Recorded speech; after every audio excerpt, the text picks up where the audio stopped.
Hello and welcome back to Getting Open with me, Andrea Miller. If you are dating, this episode will have you completely rethinking the idea of settling down.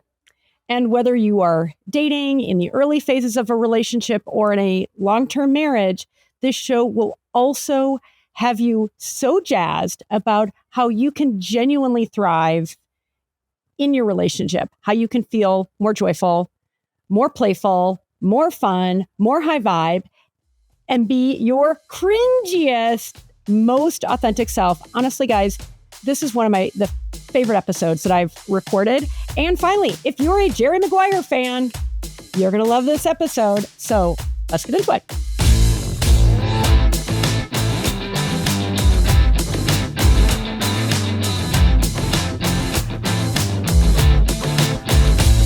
Hayes Kenny is an author and the host of the popular podcast, New Mindset, Who Dis? He has built a massive following by helping millions rethink how they approach love, purpose, and self-worth with over 30 million podcast downloads, over 300,000 books sold, and his bold red handwritten quotes going viral across social media. You guys know what I'm talking about. And I'm going to flex on behalf of Case. These little notes, these icons have been shared by Oprah, Selena Gomez, Hailey Bieber. I mean, a ton of thought leaders. I see them. I'm like, oh my God, that's from Case. I know Case. So cool. Also, Case is on a mission to help people live more optimistic, mindful, and authentic lives. And the really cool news, his new book, as a very, very accomplished author already in his own right, his new book is out today. It is called The Opposite of Settling: How to Get Everything You Want Out of Love and Life Without Losing Your Spark. Congratulations, Case. And I was so glad I got an early copy that I could read. Thanks for getting that to me. Oh my gosh. It's the least I could do. Thank you for having me. It means a lot, and it's good to reconnect as always. Yeah, of course. Okay, so let's just get into it with settling up versus settling down. What does that mean? I mean, I think you say the word settling. Everybody knows what settling is. But settling up versus settling down, now I'm wondering, can you just define that before we go too far into the book? Certainly. Well, yeah, it's kind of the premise of the book, and it's my whole worldview in that I think we hear the phrase settle down a lot, right? And it's something we want. I want to settle down. Or when are you going to settle down? I want to have a settle down and have kids. And I think it's a fine thing to say settle down, no problem necessarily with it. But I've always thought it was a curious wording that I don't think does justice the point, the purpose of a relationship. I mean, no offense to the phrase, but it's got the word settle in it. It also has the word down in it, which I think subconsciously just gives us the wrong idea. And then literally, consciously, maybe you're a avoidant type person or a man in his 20s and you're like, well, to be in a relationship would mean to settle down, and down means I lose my pop, I lose my pizzazz, I lose my independence. I think it's really, it doesn't do it justice of the point, the purpose, the reward of love. And so I wrote from that perspective of the point of a relationship is to settle up. That is to give you more life. That is to make you more independent. That is to amplify who you already are. It is all about elevation. It is all about amplification. It is about more in both the depth and spirituality of more and the practical of more travel, more money, more ambition, more late nights, more art, more culture. And I think that's a nice thing to say, of course, but I think there's a lot of practical elements to it that it gives you a new lens to look at the health of your current relationship. It gives you a new lens to look at is someone right for you or not, because it becomes a lens of amplification. Does this person make me feel like more of myself? Does this person see the spark in me, and do they give it more room to breathe? So it's not settling, and it's not settling down either. It's settling up, the opposite of both of those things. Yeah, no, I love that. And it's so nice to hear you say it. I genuinely feel that in my heart. And who I'm thinking about right now is the late, great Sue Johnson with her whole thing. I mean, you're a great torchbearer since we lost her last year of this whole idea that in the best relationships, we grow each other. And to me, whether you're Christian or a believer or not a believer, but I just feel like when I think about Mother Nature or the divine spirit, really baking into humanity relationships to play that divine role for us. And I feel like that's what you're tapping into.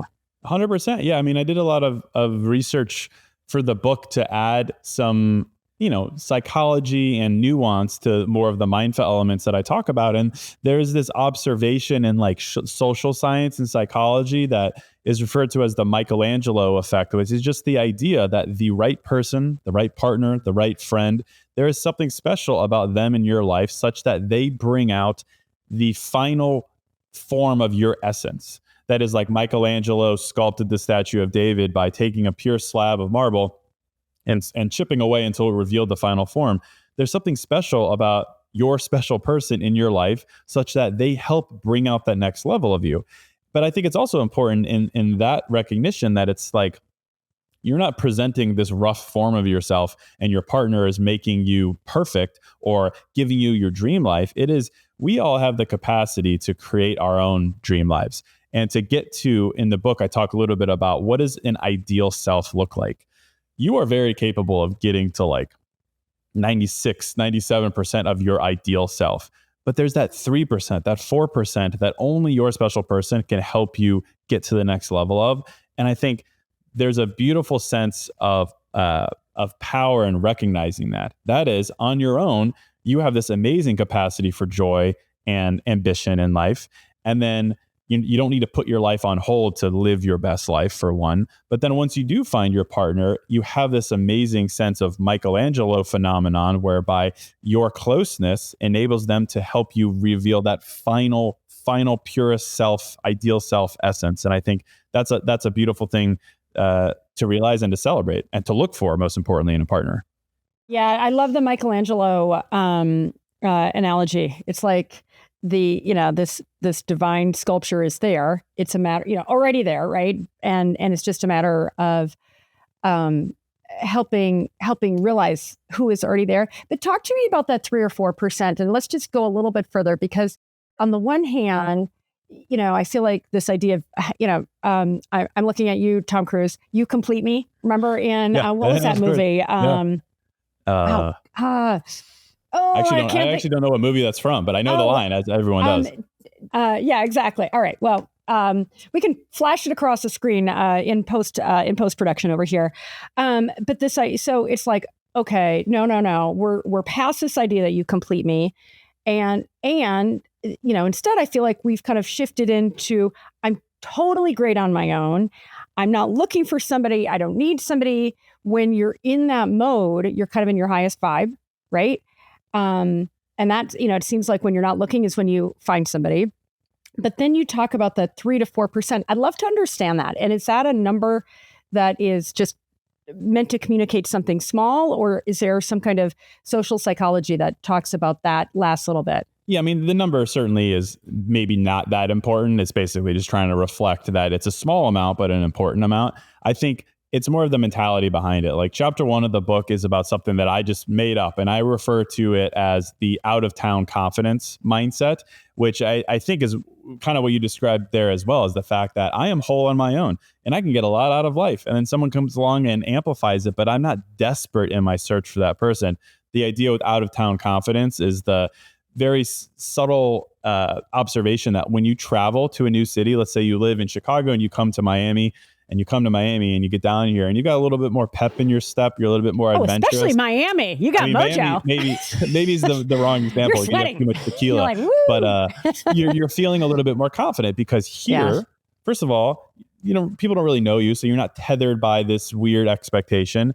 And second of all, you're not here to find one person to make your experience enjoyable. There's so many ways to enjoy Miami, for instance, that you're just here for the experience and to create joy for yourself and do your mission and be ambitious. It's not that focus on that one person. Well, there's a novelty and our biochemical kind of makeup. I think oxytocin in particular is generated by our brains when we're in novel situations, right? So this idea of going to a new place creates the same neurochemical that also bonds us to other people. So you're spot on with that idea of like, hey, if you can be, and I was going to ask you about that, so I'm glad you teed that up.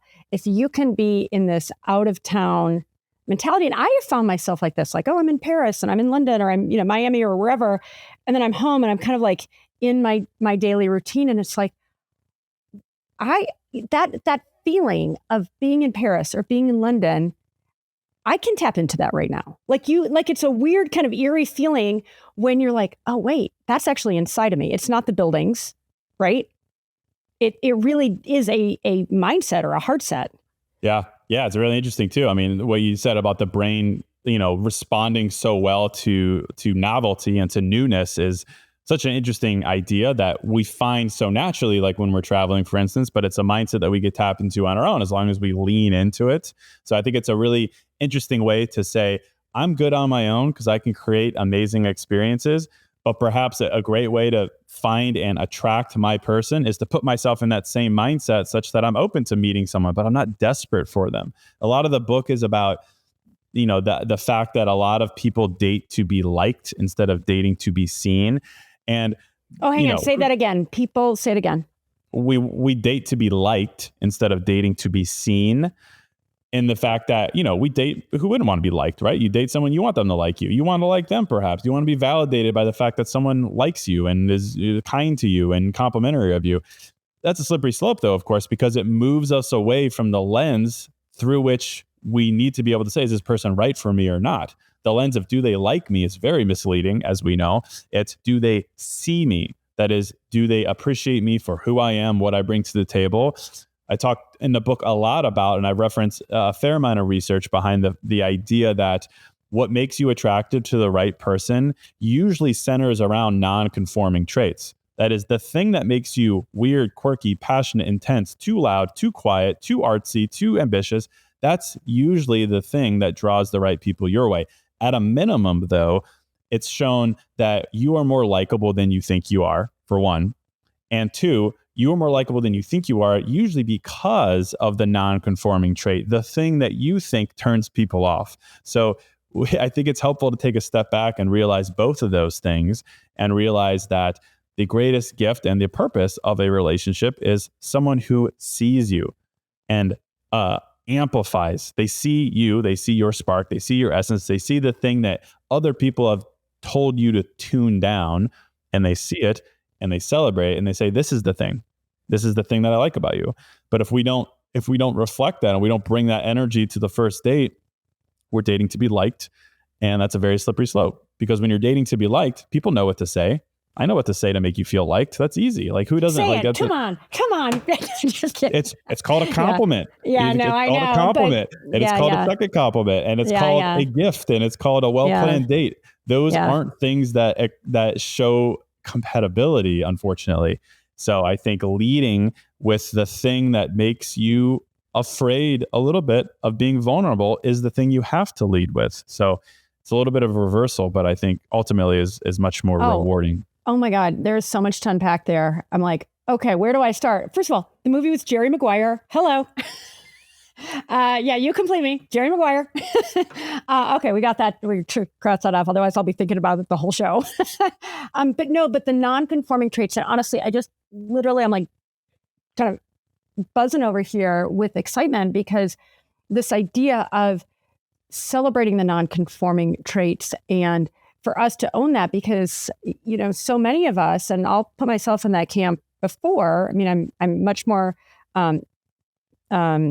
comfortable being authentic and real and weird. And in fact, I love when we talked about a year ago, or whatever that was, permission to be cringy. And we're going to come back to cringy in particular, because that, I think, it's like taking it to that next level.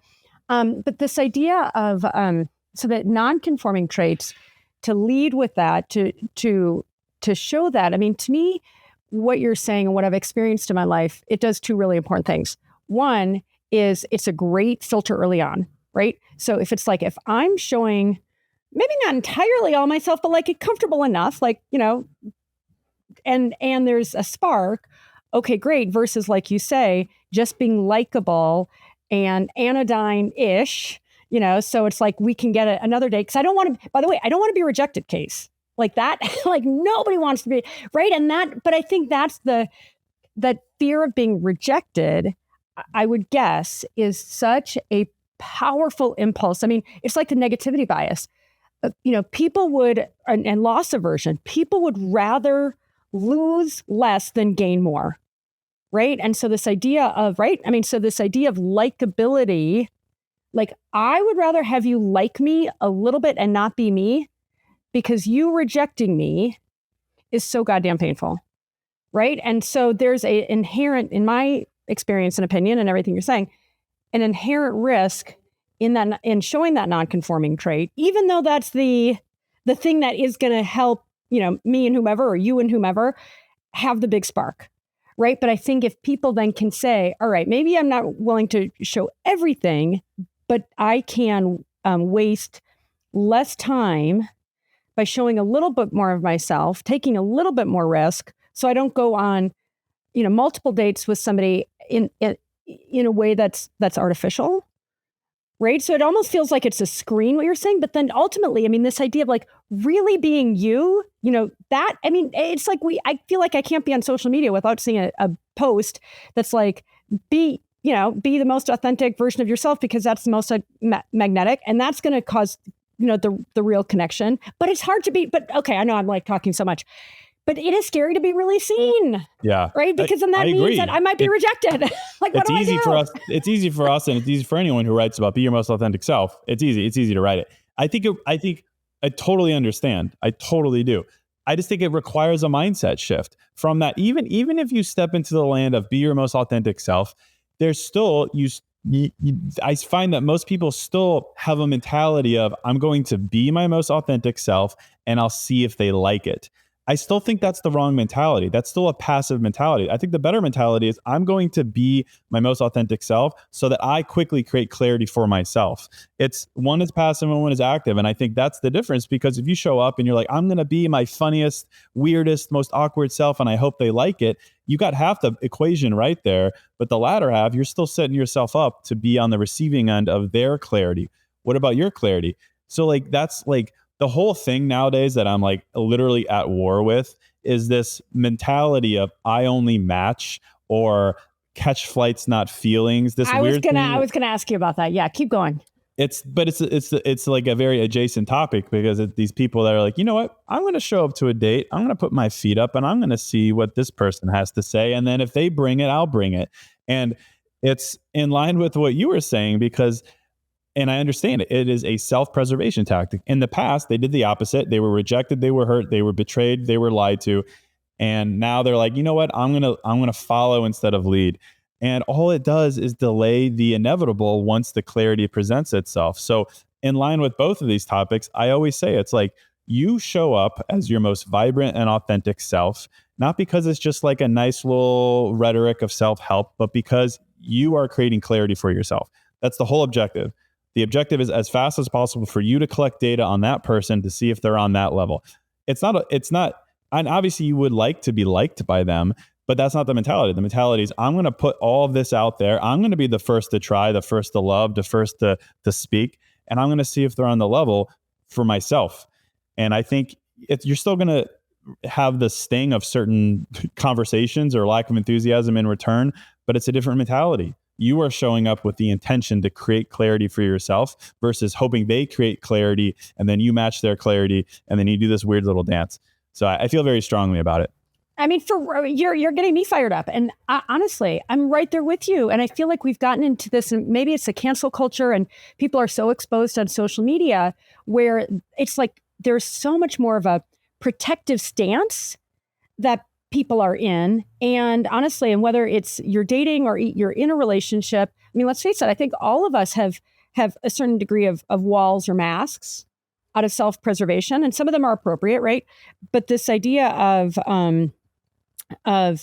that actually being a hindrance, like, first of all, really delaying to see whether there's an actual spark or match. And, we all know people that were in relationships way too long, forget 1 or 2 dates. People who were married, people who were together for a long time because they wanted to be liked. Then we start getting into attachment theory and that stuff, which, we can also talk about if you like. But I just, when I think of that ultimate permission that we give ourselves to show up authentically, and in my experience, and again, this is somebody who used to be much more protective, um, what I have personally found is, and not that I'm dating. I mean, I'm married, but I, just in my social media and doing my interviews, like just in my life, like because this isn't just for dating. Like this is like how you show up in the real world as a boss, as a coworker. That idea to give yourself permission to be true to yourself. Like to me, there's inherent integrity in that. And what I can say about my own life is the more I practice it a little bit, it's very much muscle memory. It's like it gets easier. And here's the kicker for me. Oh my God, my life is so much more fun. I am so much more on fire. Imagine that, Case. Why didn't you give me your book 4 years ago? Because I could have used it then. Yeah, I know, but you gave it to me now, so I'm good. Yeah, okay. But you say all that, and I just feel like, and I just say it with so much genuine passion, because I do think, because it is so personal to me, as well. Like we're all like prisoners of our own making, and you're saying you have the key, right? Just be yourself a little or a lot more. Permission granted. I think there's an interesting element there that you alluded to that's related is, we are prisoners of our own making. Also in the sense of the way that we've convinced ourselves of the reality of dating. Like I call it in the book, I call it struggle love. This idea that so many people we've convinced ourselves in light of our own experiences, which are valid, but also particularly in light of the weight of other people's experiences that are shared with you, such that we think that all love is a struggle until it's not. That basically, with a partner, inevitably you go into it and it's going to be a war until you get what you want. You're going to have to make some concessions. You're going to have to negotiate with them. You're going to have to convince them. You're going to have to chase them. And it's worth it, though. It's worth it because eventually it will turn into the love that you deserve. It's a struggle until it's not. And of course, all love will have like some healthy struggle and some compromise. But this idea that people think that like, first you've got to, he's an avoidant man, so you just got to convince him of the value of a relationship with you, and then he'll get it, he'll see, and then he'll commit, and you'll get what you want. Like that type of logic is, I think, ingrained in a lot of people nowadays because we've been through so many difficult relationships, and it's all amplified by other people's dating horror stories that we think, all right, I'm strapping in. This is going to be a battle, but I'm willing to go to battle because I want what's on the other side, which is commitment. And then inevitably you start doing things and accepting things, and there's this element of self-betrayal mixed in there. And then maybe you get what you think you want, but you're so lost in the sauce of it that you don't even remember what you wanted in the first place. So that's why I think it's important that we create a lens for ourselves that truly is about amplification. Realist self presented, do they amplify it and use that as the lens? Because I think that trickles into a lot of other areas like communication and consistency and a lot of other nuanced things that the start there I think is most helpful, but it certainly is devoid of this concept of struggle love. Yeah. And just to add to that, when I think about, again, whether it's in my marriage or other important relationships, even professionally, there have been a couple of challenges that I've faced. And I literally woke up this morning thinking, okay, one professional relationship in particular, a little bit of conflict. And it's like, oh, what can I learn from this? And at first, just keeping it real. At first, I'm like, oh, like I'm lying in bed. I'm like, oh. And I'm like, no. This is a gift. What do I have to learn from this feeling of disconnection? And there's somebody famous in the manifest, what was famous, a guy by the name of Neville Goddard. It's something that I've really been living by. He talks about everyone around us is us pushed out, right? And so this idea of, and it's such the opposite of what is so prevalent, especially in the US, of this victim mentality. That person sucks. That person did me wrong. That person's an asshole, right? And it's like, okay, if you say so, and especially I feel like with dating, like it gets like real bad. And, I want to get into some of the, you were talking about like matching the energy and so forth. I do want to come back to that. But I think, it's like, oh, that person is like, it's just so easy and common just to judge the other. And I want to say, you are the other. Like if everybody could understand they are the other, how we would show up would be so dramatically different. We would show up with greater kindness, with greater compassion, and it would be the mirror that we put in front of ourselves. And because we are literal mirrors. Like, okay, my brother would say, no, Andrea, it's not a literal mirror. Okay, Tom, you're right. Figuratively, we are mirrors to each other. Yeah, Tom.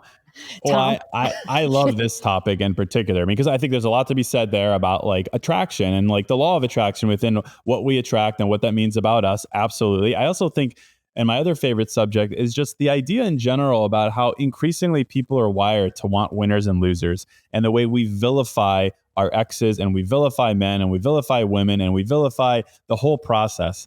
And don't get me wrong, like, of course I understand that because it helps us make sense of the world. And that's the ultimate human endeavor. It's to make sense of what the heck is going on. So we have winners and losers. We have people who were wrong to you and you were right. And I understand that. And I talk in the book about different ways to drive a wedge in that. I talk about something called the peak end theory, which is how we tend to think back towards things.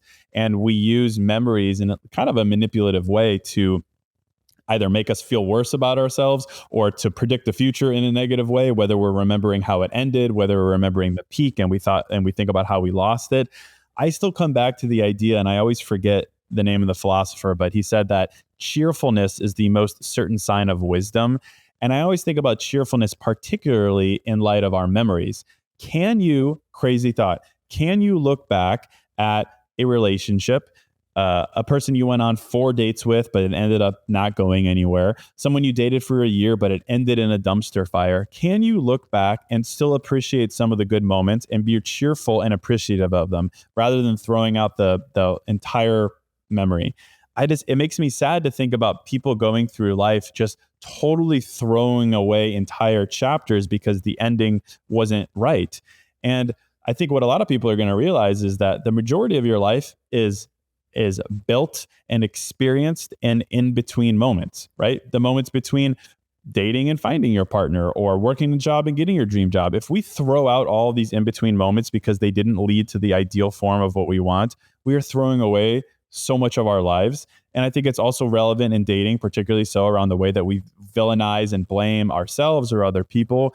There has to be a way to be better reflective of those experiences, to appreciate the good moments, to learn from the bad moments, and to move forward in light of that rather than just throwing everything out and burning the bridge completely.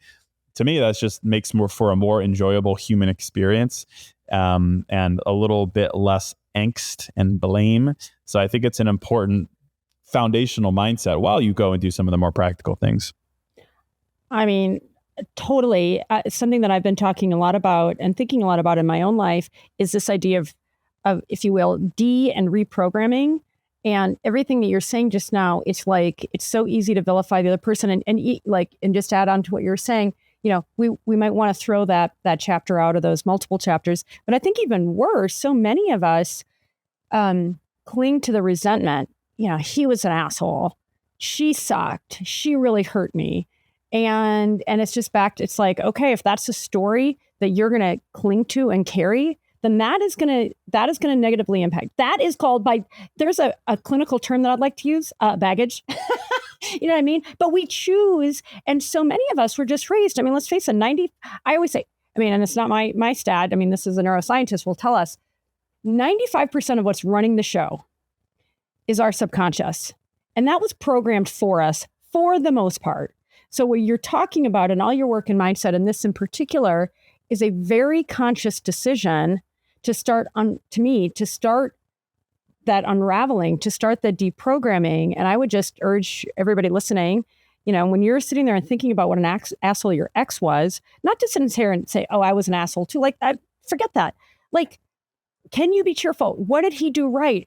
But maybe, just maybe, where did you go wrong? Where were you more protective or reactive? Because I do the self-reflection in my own life, and it is so liberating. It's like, let me be accountable for my part of the breakdown rather than defensive.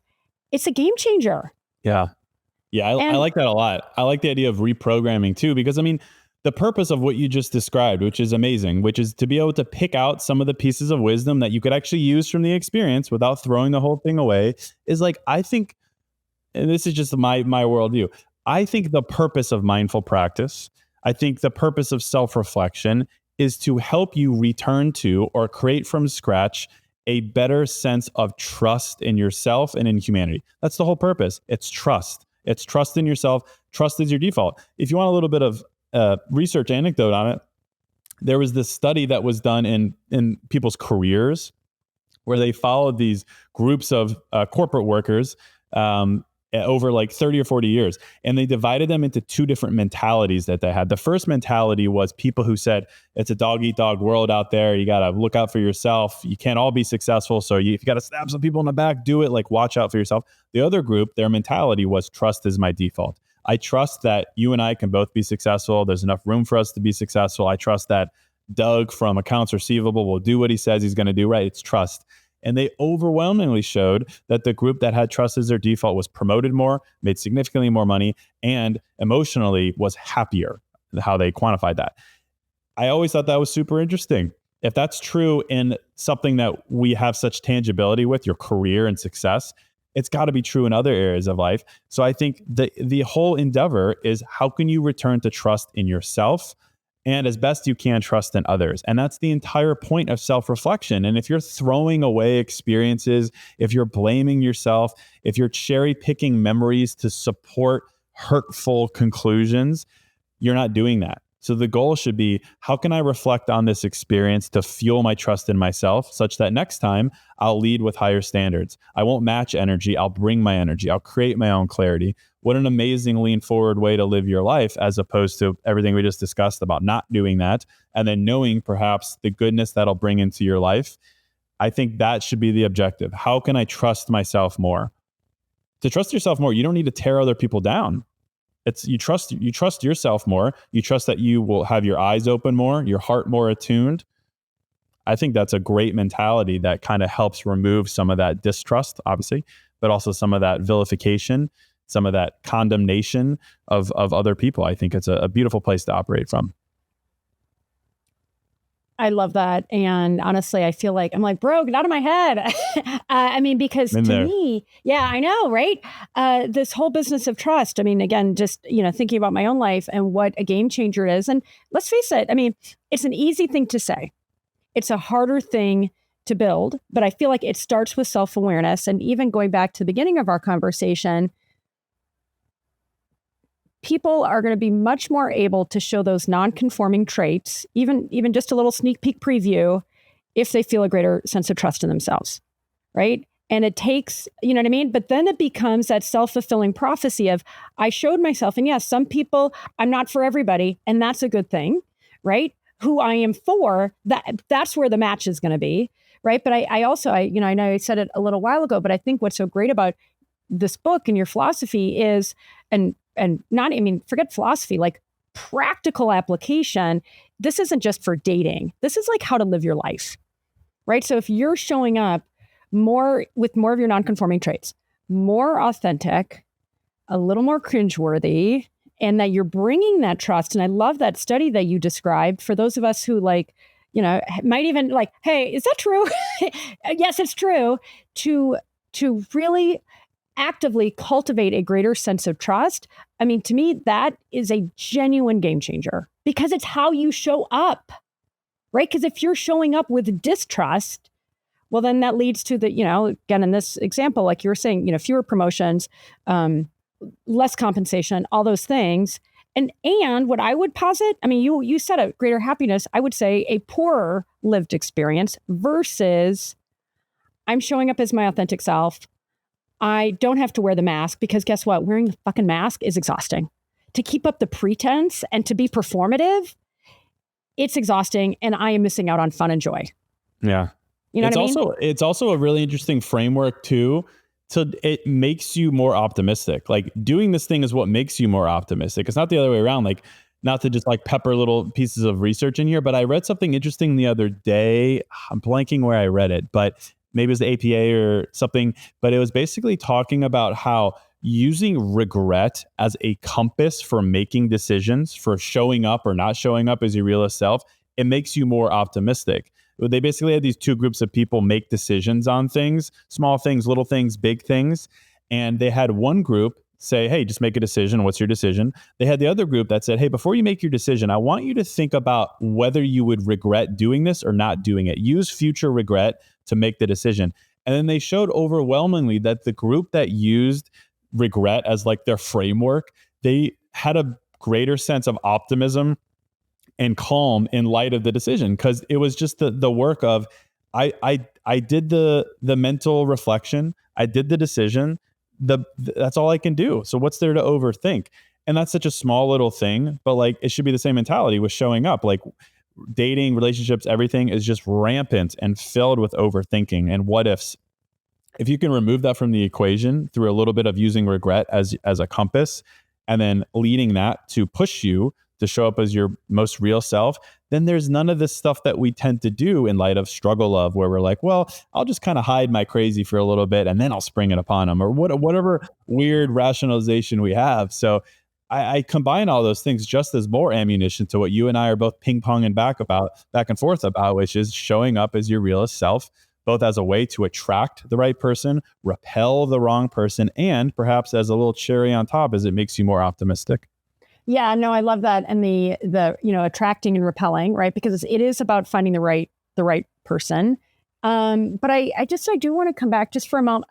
I have this question, then I want to jump into cringe, because I feel like if people can experience a little bit of cringe, then it maybe just being a little bit more authentic will be easier. But before I go there, you were talking a little while ago about this whole business of being willing to be seen. And then to me, it's back to the mirror. If I'm willing to be seen and I'm a little more vulnerable, I implicitly give you permission to be a little more seen and a little more vulnerable. And when I think about how many of us are unconsciously wearing masks, right? Because we don't want to be rejected. We want to be liked.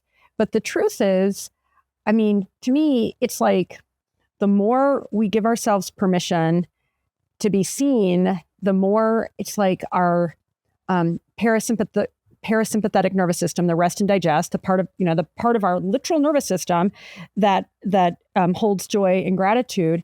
It's like that is what shows up versus in the sympathetic, the fight or flight, and having to, kind of be defensive and protective. And I don't even know if there's a question in here. Maybe there's something else you want to add, but just because you mentioned this whole business of having the courage to be seen, it can feel so scary.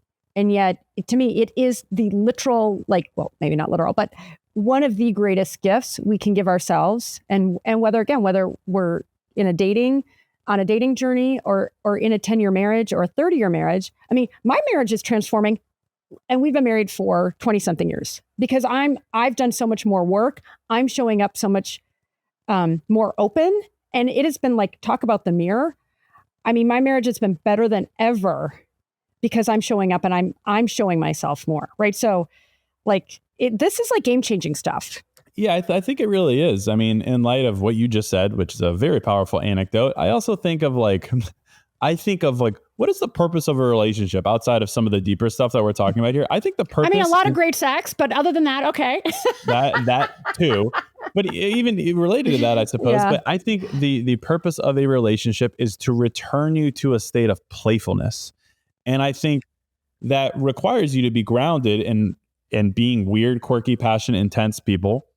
But that is the point, right? It's like we've gotten so serious in life. And of course, there are a lot of serious things in life that need to be taken seriously. But the point of finding someone who you're fully committed to, who gets you and sees you and loves you, is so that you could both be playful about life and relaxed, again. Right? And because relax. If you're a little more relaxed, you can be a little more playful. You're not having to hold up the pretense like that. But it's like nobody can do it for you. You said at the beginning, one of my favorite things, somebody has to go first. You were like, yeah, you be the one to go first. That is one of my favorite things. Be the one to have the hard conversation. Be the one to be a little more yourself, right? Be the one that's a little more generous. It's okay. And if that person totally takes advantage of you, okay, then they're not for you. But I mean, we're as social creatures, that energy is, not matched in a low vibe way, but it's like, okay, even in like companies, like it is so evident if the culture, it's easy to think of like Wall Street and hedge funds, like if it's a dog eat dog or asshole culture, that's how people kind of, what's the opposite of rise? Drop to meet that. And then in other cultures, it's like, hey, the culture here is to be really creative. It's to be really open. It's to be goofy. And we have a lot of fun here. And oh, by the way, we're making huge margins. Like, do you see how those correlate? You know what I mean? Yeah. Imagine that. Why are we ignoring the facts? Yeah.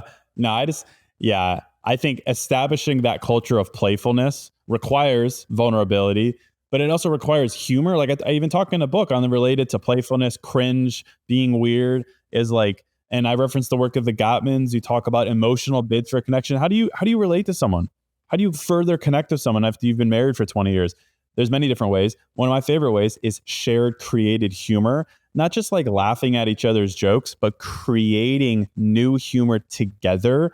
What an amazing reflection of your willingness to be playful, to create together. I think that is like something that is, obviously who wouldn't want to be nice and laughy, but if you're not finding that in your relationship, it's likely because some of the deeper level elements aren't there. And also just in general, like I talk, as I'm sure you do as well, about like love. A relationship is about noticing, right? It is about noticing, and it is about keeping your eyes open and noticing and listening, really boring stuff, but not boring. Actually, I think it's amazing. But I think like it's the thing that we lose sight of, right? Because relationships don't end suddenly and quickly unless there's some big divisive event.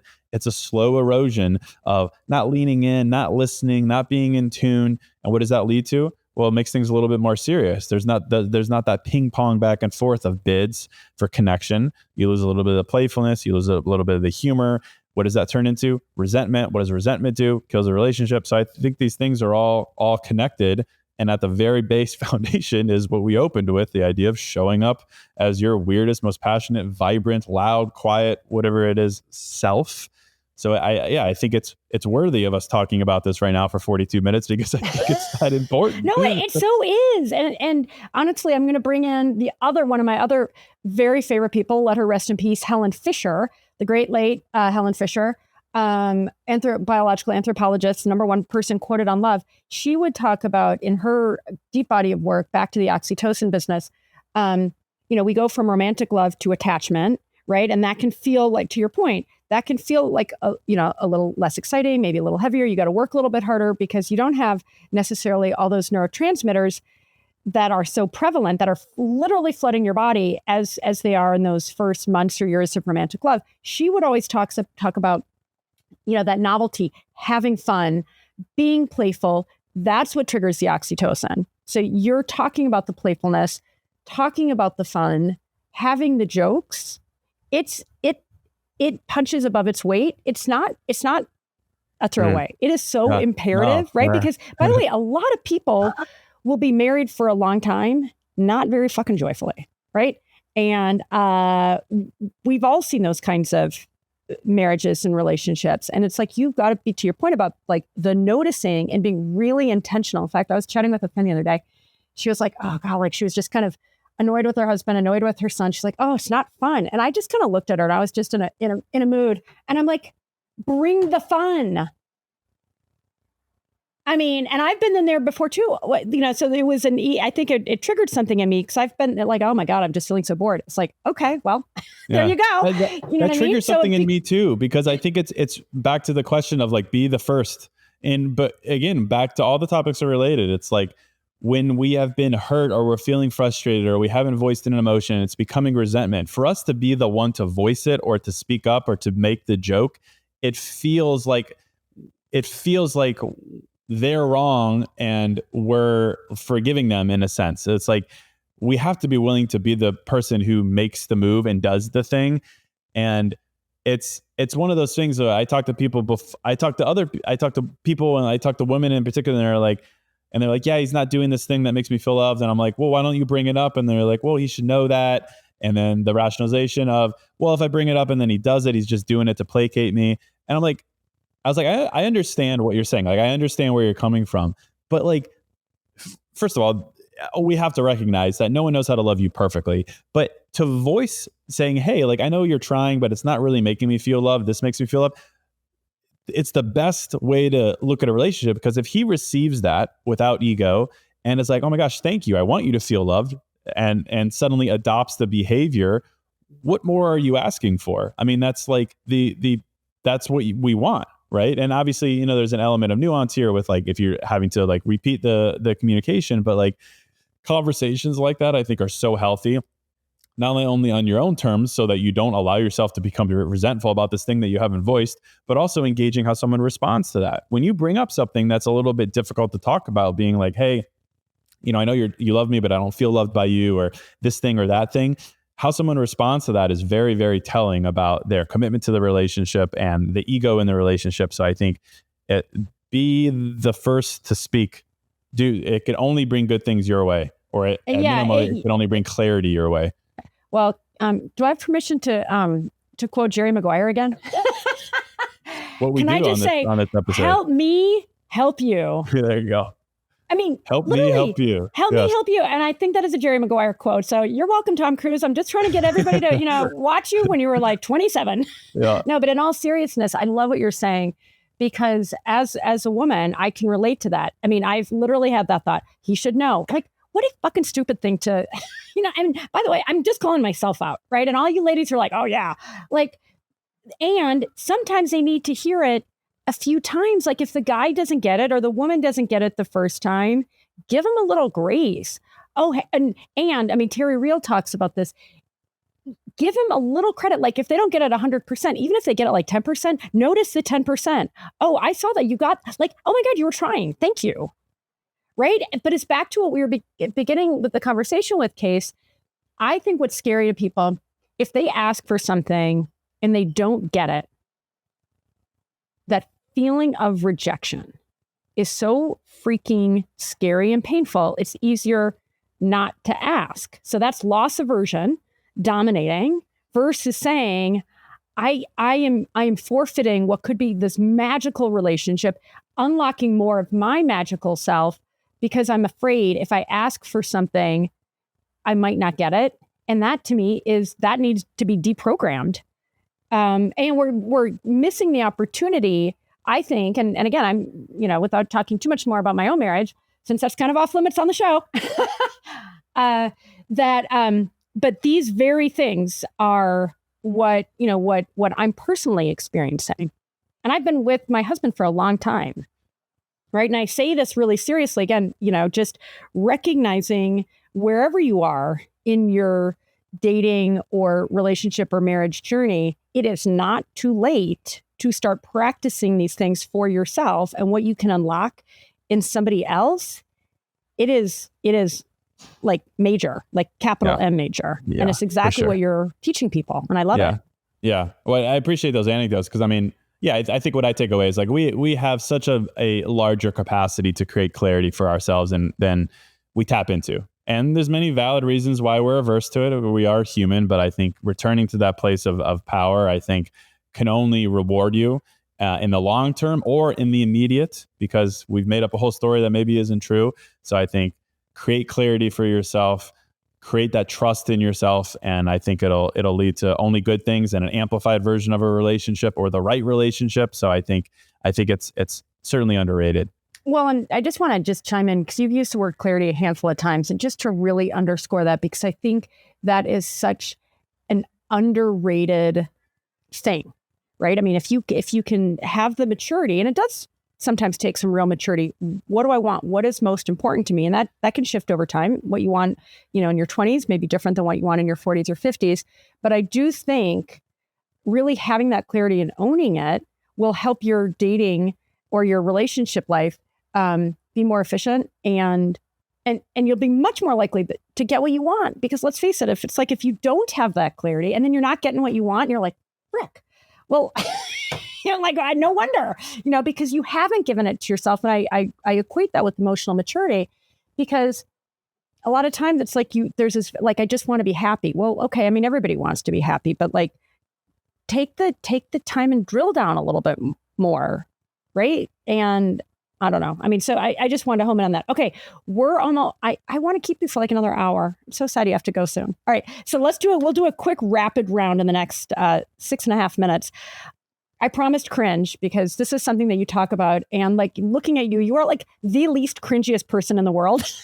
Oh, so I love it that you give people like permission to be cringy. Sure. And I say this because and this whole thing of like being willing to be seen, being willing to show ourselves a little bit more. I feel like if you can literally like cringe yourself out even once publicly, then just even showing a little bit of yourself should be easier. So either tell me a time when you were like you totally cringed yourself out, or what do you recommend to people?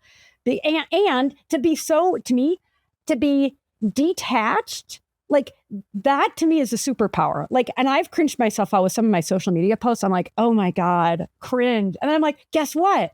I don't effing care. Yeah. Take that. You know what I mean?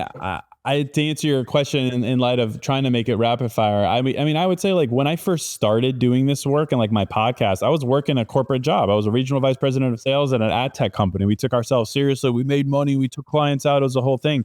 And like people started to be like, oh, what are you doing, Case? You're doing this feelings show, and what is going on? And I remember in the beginning, I downplayed it. I was like, oh no, I'm just screwing around. Don't worry about that, because I didn't want people to think that I took it seriously, because that would be cringe. If it was just a joke, then it's whatever. But then eventually I got sick and tired of that. And I stepped into, and I still say it to this day, that I am Case Kenny and I share my feelings for a living. I stepped aggressively into the hyperbole of the thing that I was told and thought was cringe. So, I think there's something to be said about owning the thing that makes you feel cringe and just stepping into it, for one. And two, I could talk forever about vulnerability as a superpower, but I wrote a book 3 years ago called That's Bold of You, where the whole basis of it was you like cringe people. Don't tell me you don't like cringe people. You like cringe people. You like people who are weird and wild and will make a fool of themselves out in public, who will be the person to bust a dance move. You like those kinds of people. Those are the kinds of people that you want to be friends with. Yet, why is it that when you think about yourself having the same behavior, suddenly you think that no one would like you? It's kind of hypocritical. And there's also a ton of research behind the idea of vulnerability as an attractive trait. But regardless of it, unearth the hypocrisy and say, no, this is what I want this in friends. Why wouldn't the same be true of myself? And then just step into the space and do the thing, and then take advantage of everything we're talking about now about creating clarity for yourself. And I think cringe will become a superpower for yourself. All right. Permission to be cringe granted from none other than Case Kenny. He is the guy to give it to you. Okay. I've got a couple other ones before we wrap up. Okay. You say, please keep your mind games away from me. I want straightforward energy that says, are we doing this or not? Right. And we were talking a few minutes ago about matching the vibe. I don't care. I mean, you use better, more your generation language. Talk to me about that rapid fire, because I feel like there's so much misinformation. Don't text first, take a long time to text back, be really nonchalant, kind of don't care vibes. Is that like the worst advice in the world, or is that actually how people should date successfully? I think you should largely ignore that. I mean, I think it's okay to see what other people have to say, but if you are dating according to other people's expectations, you're setting yourself up for angst. And there cannot be rules out there, which is why I did not want to write a book about dating rules, because one thing works for someone else, it doesn't work for another. I can tell you with almost the 100% amount of certainty that mind games are not going to get you what you want. It's a mind game for a reason. It is a game of subterfuge that is designed to manipulate. That quote is like, I think the most powerful thing you could do is to be a cool person and to be yourself. And then when you're feeling confused, is you say, hey, what are we doing? Are we on the same page? Here's where I am. Are you on the same page? To the right person, that's attractive. And there's no mind game necessary. And you could triple text if you want. There's none of this weird back and forth where you're trying to match an expectation. I love that. And I think honestly, it goes back to the sincere truth of it all, literal truism. I don't know why I keep using the word literal and saying it literal. Being authentic is magnetic. And if you're authentic and you're not attached to an outcome, I don't think you can be more magnetic, right? So if you're triple texting and it's like, hey, this is me and this is who I am and this is who I'm, take it or leave it kind of vibes. Yeah. What more can you ask for? I mean, again, that makes you optimistic. It's everything we talked about. So it'll leave the games and expectations behind. The final chapter of the book is, I say, date with no expectations, but high standards, right? So leave behind all this. What do you do after a first date? Who texts first? What do you talk about? How fast should a relationship go? mile high standards, no expectations. It allows for you to be free and unpressured as you go about this complicated thing. No, that, and to me, that you permission granted to forget the mind games, just be authentic, be sincere, right? And then you don't have to like hold up this thing of like, am I doing it right or am I doing it wrong? No, you're just showing up authentically. And if that doesn't work for that person, then he or she is not your person, or they are not your person. Okay, last one you got in literally 1 minute. You wrote a book that has a lot of vulnerability in it. You shared quite a few things about yourself and times when you messed up and liked yourself and didn't like yourself. What story didn't make it into the book that you can say in 30 seconds? I think I didn't make it. I don't know. I think classic 20-year-old lack of clarity, confused mindset case certainly would be, any instance of just like probably like the worst thing you could do, which is like letting a relationship die because you don't want to be the bad guy. Like I even talked about in the book about being a bad guy, being in the good sense, that is. So I think probably more specifics on that, which I think a lot of people can probably relate to on either side. So yeah. Well, and just to clarify that, you talk about being the bad guys is the guy that will have the hard conversations. The good guy doesn't want to have the hard conversations. And this is a very big topic for me. Have the freaking hard conversations, and to take your advice, be the one to have them first when needed. That is strength. That is integrity. That is being the proverbial bad guy, but in the roundabout way, being the good guy. But in the sense that we know good guy, the good guy is like, I don't want to hurt someone's feelings, so I'm just going to slowly back off, and inadvertently hurting them even more, because silence and moving into the background is way more hurtful than a single conversation that's honest. Yeah, totally. All right. We are at the hour. What a great way to end, to be empowered, to have those hard, empowering conversations. And to me, what I've experienced is when you have the hard conversation in integrity, sometimes that can be a huge unlock. Maybe it means the end of the relationship and that frees you up to have a different relationship. Or it means, oh my God, you said this thing and now there's a whole new potential, but somebody had to go first. Case Kenny, you are awesome. Come back on write another book and come back on Getting Open, or don't, and just come back on Getting Open. Yes. Well, thank you. Thank you so much. This was great. I love chatting with you. Yeah. Okay, guys, the opposite of settling, how to get everything you want out of love and life without losing your spark. It is on sale today. Go where, probably Amazon, but Barnes & Nobles, wherever you get your books, grab it. It is amazing. No matter where you are in your relationship life, this is for you. Case, congratulations. And I'll look forward to seeing you back on Getting Open soon. Thank you so much. Okay. I hope you loved that episode as much as I loved making it, and that you've got at least one or two really good takeaways, starting with permission to be a little or a lot cringy, whatever that means to you, keeping it real, being yourself, no matter where you are in your relationship journey. I know we talked a lot about it, so I'm not going to repeat too much. But I think this whole business of really giving ourselves permission to be authentic, to really show those non-conforming traits, to have the courage and the integrity to be more of our authentic selves is not only just a brilliant way to be in successful, more authentic relationships, but to be more authentic, successful as human beings in our lives. I hope that feels motivating to you. And it's certainly so much of what we talked about was so reinforcing to me, as you could tell from my high vibe throughout our conversation. Finally, if you are not subscribed to Getting Open, please do, follow us, like us, share it all wherever you get your podcasts. That helps us more than you can imagine. Also, thanks so much for all your comments. If you want to write to me, you can do so at gettingopen@yourtango.com. I love your questions, your feedback, recommendations for guests, you name it. I am here for you. Along with my team, we bring you Getting Open with our full hearts, both to entertain you as well as ideally to inspire you to take action and get more open in your own life. That's it. We'll see you in the next episode. Thanks for tuning in.